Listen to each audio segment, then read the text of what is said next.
Experience is the hardest teacher out there because it gives you the test first and then the lesson afterwards. And I don't know who quoted that, but I agree with whoever said it because I've been in ministry for almost 20 years now.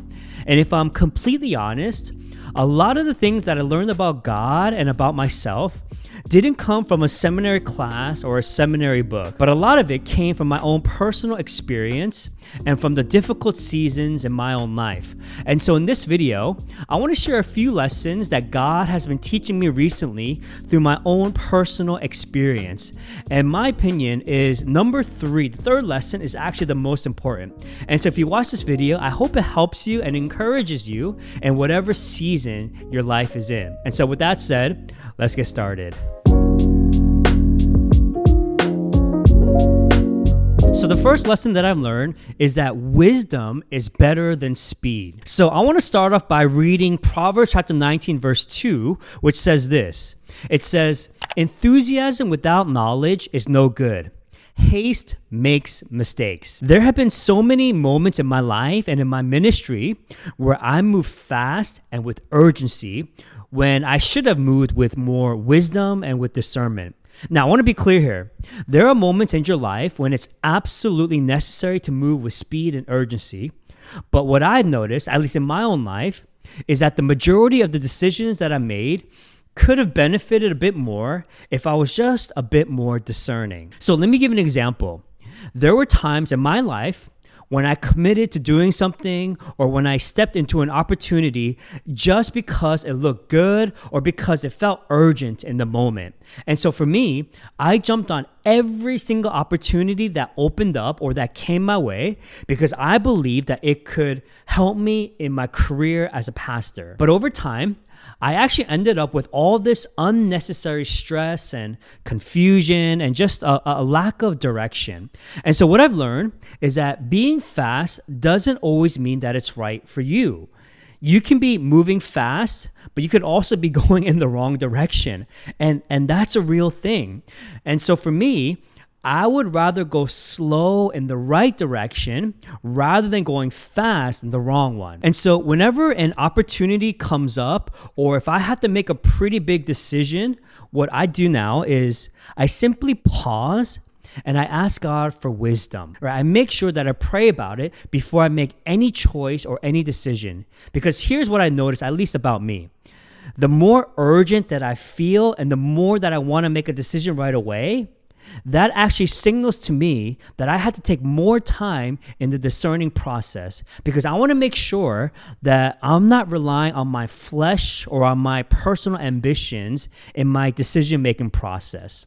And so for you, my encouragement is to keep Proverbs chapter 19, verse 2 close to your heart. Seek God's wisdom and remember that haste makes mistakes. And so always seek the wisdom and the discernment of God. The second thing that God has been teaching me is that I need to be faithful before being successful. So I used to focus a lot on my own personal outcomes and my personal results because I wanted to be given a lot of big opportunities, right? I really sought out the big leadership roles and I really liked the large platforms. But what I've been learning over time is that God cares far more about how I handle the small and the hidden moments first. And God's been bringing me back to this one word over and over again. And that word is faithfulness. Not successful, not viral, not big, but faithful. And this has been a hard lesson for me because right? I want to be successful, right? I mean, who doesn't?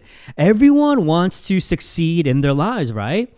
And I used to think that being successful was the ultimate goal and purpose in my life. But God has kind of been shifting my perspective a little bit.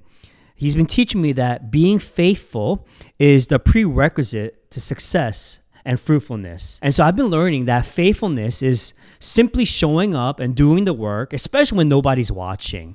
And God's been reminding me that in His kingdom, He's not asking me to be successful, but he's asking me to be faithful. And God wants to know if I can be faithful with what he's already put in my hands right now. All right, God wants to know if I can be faithful with the season that I'm in right now. And God wants to know if I can be faithful even when it feels small or even if I'm being hidden. And so God has been really slowing me down in this area, and he's been reminding me that I don't need to rush into visibility, and I don't need to run into being successful right away, right? I just need to be faithful with where I am and with what God has placed in front of me right now. The third lesson is that spiritual fruit matters more than personality. So out of all the lessons, for me, this is the most important because I have seen in my own life, and I'm sure that you've seen it too, you have seen probably a lot of people with influence and all these big personalities who are just a different person in private or behind closed doors, right? I've seen a lot of people who were patient with other people and who were patient with strangers, but then they wouldn't be patient with their close friends or with their family members.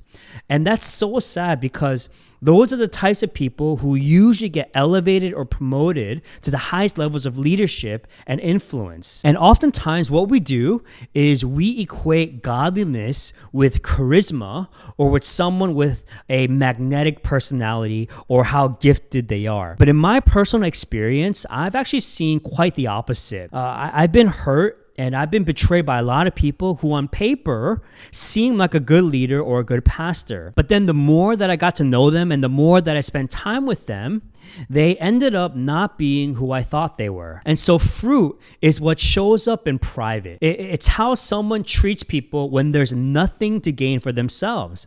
And in Galatians 5, it doesn't say that the fruit of the Spirit is charisma or influence, right? But it says that the fruit of the Spirit is love, joy, peace, patience, kindness, goodness, faithfulness, gentleness, and self-control. And that has been a sobering lesson for me, especially in ministry, because it's so easy to admire what is visible and who is charismatic, but then we overlook what actually matters. And so what I've learned is that the fruit in someone's life matters more than their personality. Lesson number 4. Action leads to clarity. So I am a big J on the Myers-Briggs personality test, if that's your thing. So I need to know everything before I do anything, right? I like knowing where things are headed before I commit to doing anything. And so for me, I don't do very well with ambiguity. Right? For me, I need a roadmap, I need a timeline, and I need a backup plan. And sometimes I need a backup plan to the backup plan, right? That's just how I'm wired.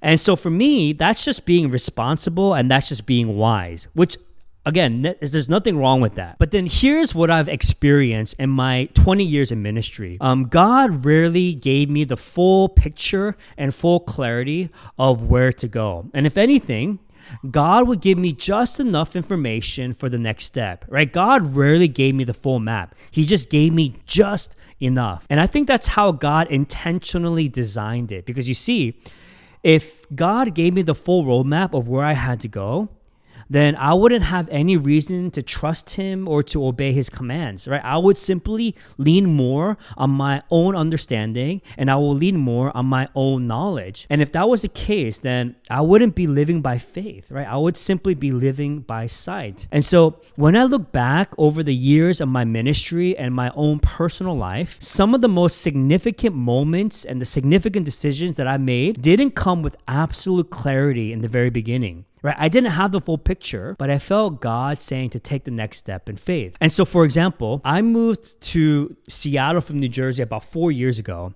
and I had no idea what my life would look like on the West Coast. Every time I thought about moving, I just felt this nudge in my heart saying, Tim, you just gotta go. Tim, even if you don't know what it will look like, you just gotta go. And so even though I didn't know exactly what that meant, in obedience, I just left. And that taught me something very important. And what I've learned is that clarity often follows obedience. And so every time I took a step in the direction that God pointed, right, even if I couldn't see the full picture, right, even if there wasn't the full roadmap, God always proved himself to be faithful, right? Not always in the way that I expected, not always with the timeline that I planned, but God has always been faithful. And so if you're being led in a certain direction from God and you don't have it all figured out, I would just encourage you to take that next step, because oftentimes clarity comes from action. Clarity comes from our obedience. And the fifth lesson is this: anything can become an idol, even good things. So Tim Keller, who is a pastor that I look up to a lot. I mean, rest in peace, he's in heaven. He wrote a book on idols, and there's a quote from the book that actually helped me understand what my idols were. And he wrote something like this, and I'm paraphrasing it, but he says this. He says, an idol is anything that is turned into an ultimate thing. And let me tell you, that definition was so eye-opening to me, because what it means is that idols are not always sinful or evil things. Sometimes idols are very good things.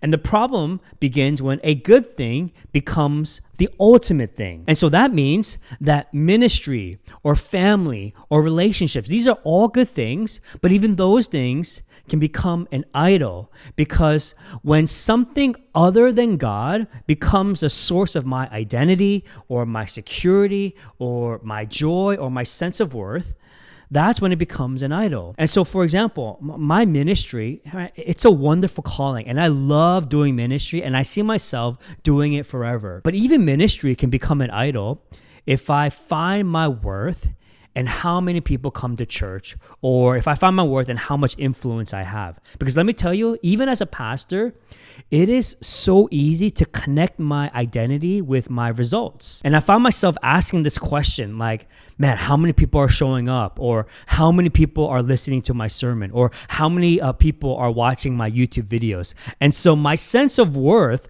oftentimes rises and it falls with numbers, right? Just to be honest. And so I had to keep reminding myself that God is the source of my peace and my identity. And so I had to place my ministry, which is a good thing, I had to place it in its proper place, which is in submission to Jesus. Because again, even good things can become an idol. And so if there is something in your life that has quietly become an idol, I pray that this would be an invitation for you to place it back in its proper place. But hey, I hope you guys learned a lot, and I hope you guys were blessed. And let me know in the comment section down below which lesson resonated with you. Take care, God bless, and I'll see you in the next one. See ya.